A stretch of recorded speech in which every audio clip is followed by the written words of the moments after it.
Ya, teman-teman, ini MBGR ke-49 alhamdulillah, yang sekarang yang online ada 31, nggak ada paksaan orang datang ke sini, nggak ada paksaan orang mau share ke sini.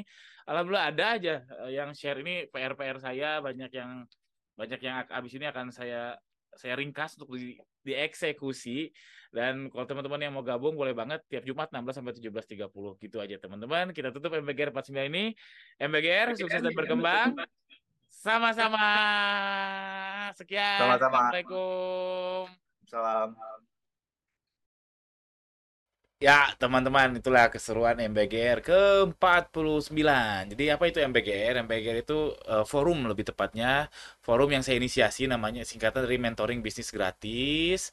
Jadi siapapun boleh join tiap Jumat insya Allah jam 16 sampai 17.30. Udah 49, jadi udah hampir setahun ya, Masya Allah. Cuma libur satu kali ketika anak saya lahir, Alhamdulillah.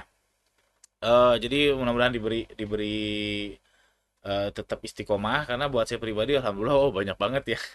Banyak banget benefitnya buat saya mulai dari jelas ilmunya ya. Karena yang di sharing di forum ini bukan saya tapi kita saling sharing jelas ilmunya. Kedua, saya dapat klien juga dari MBGR ini alhamdulillah banget. Terus ketiga dapat branding juga. Jadi buat saya win-win banget dah. Jadi saya yang paling untung banyak karena saya hadir dari ke 1 sampai 49, ilmunya saya semua lengkap walaupun ya dari semua 1 sampai 49 ilmu yang saya dapat dari MBGR ini yang di-sharing oleh teman-teman yang hadir dengan sukarela nggak semuanya berhasil. Jujur aja nggak semua berhasil. Dari semua PR yang saya kerjain saya bisa berani bilang nggak nyampe 10% yang berhasil. Tapi itu masih lebih baik daripada nggak punya tempat bertanya seperti forum MBGR ini. Nah, hari ini tadi ada yang sharing soal strategi bisnisnya, strategi bisnis modelnya. Wih, saya juga kaget. Saya baru dengar strategi bisnis model kayak gitu.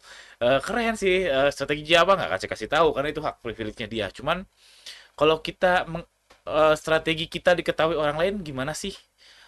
Ini pendapat saya. Anda boleh banget nggak sepakat.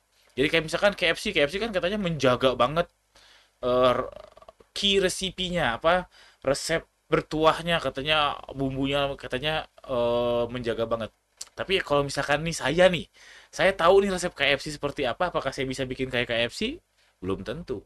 Atau misalkan McD ternyata kayak filmnya Krabby Patty apa SpongeBob sama si Plankton ya. Misalkan si McD ketemu nih resepnya KFC detailnya berapa gramnya apakah McD sama bisa membunuh KFC sama sekali belum tentu karena kan KFC ada pasarnya sendiri ada brandingnya sendiri ada supply chainnya sendiri ada sistemnya tersendiri McD juga tersendiri meskipun McD udah punya resepnya KFC bukan berarti si KFC yang beneran ini akan mati total belum tentu. Jadi memang itu yang saya pikir seperti itu ya. Lalu Jeko, nah ini saya nggak salah aja karena saya tiba-tiba kepikiran donat Jeko aja dan lagi ramai juga ya donat-donat apa? Donat-donat pinggir jalan yang sekarang ya lagi ramai lah. Apakah resep Jeko misalkan diketahui oleh istri saya gitu. Lalu istri saya bikin donat dan seenak Jeko apakah jadi laku? Belum tentu. Mungkin aja oke sama enaknya tapi mahal banget harganya karena bikinnya pakai di rumah, ovennya oven donat digoreng apa di oven ya? Ya begitulah. Lalu kalau refleksikan ke bisnis online kita, misalkan settingan winning campaign kita diketahui orang lain. Misalkan saya punya settingan winning campaign yang menghasilkan 100 juta sebulan di produk saya, di toko saya, settingan-settingan saya. Kalau saya kasih tahu ke Anda, lalu Anda terapkan itu di Anda, apakah Anda akan dapat 100 juta? Belum tentu, sangat belum tentu. Anda mau mempraktekannya aja belum tentu, Anda berhasil juga belum tentu. Jadi memang eh menurut saya sih strategi diketahui orang lain ya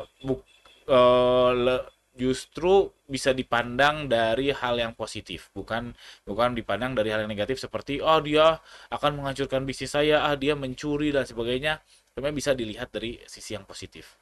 Karena yang tadi pun ada yang share strategi bisnis dia membuat saya kepikiran sesuatu dan orang tersebut tidak ada paksaan nge-share strategi tersebut datang ke MBGR aja nggak ada paksaan sama sekali apalagi nge-share nge-share strateginya beliau dan yang pasti meskipun strategi kita diketahui orang lain, kalau kita ngajar, kita misalkan saya nih ngasih tahu strategi saya ke Anda. Seperti di YouTube ini kan saya sering mostly ya sih memang memang YouTube ini dibuat untuk saya sharing strategi-strategi yang biasanya saya gunakan.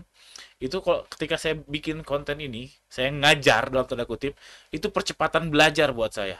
Kenapa? Karena gengsi dong. Saya udah ngebagi-bagi tips tentang iklan Shopee, tentang promo Shopee dan sebagainya. Gengsi dong kalau saya ngasih taunya abal-abal atau saya ngasih taunya tanpa data yang jelas. Jadinya gengsi sehingga saya tambah belajar lagi. Jadi percepatan buat saya belajar. Jadi saya punya strategi, saya share sebelum saya pasti mikir-mikir ini benar nggak ya, ini benar ya, ini benar. Dan karena gengsi saya tersebut, saya lebih belajar lagi.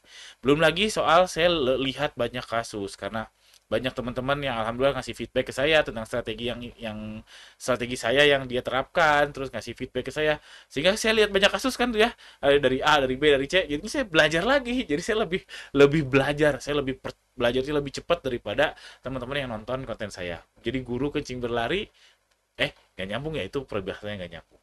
Ya intinya gitu. Jadi poin pesan moralnya kalau bagi saya strategi diketahui orang lain, kalau membuat hancur bisnis kita menurut saya nggak, belum tentu ya, dan bisa dilihat dari sisi hal positifnya. Sekian aja, jangan lupa subscribe. Assalamualaikum warahmatullahi wabarakatuh.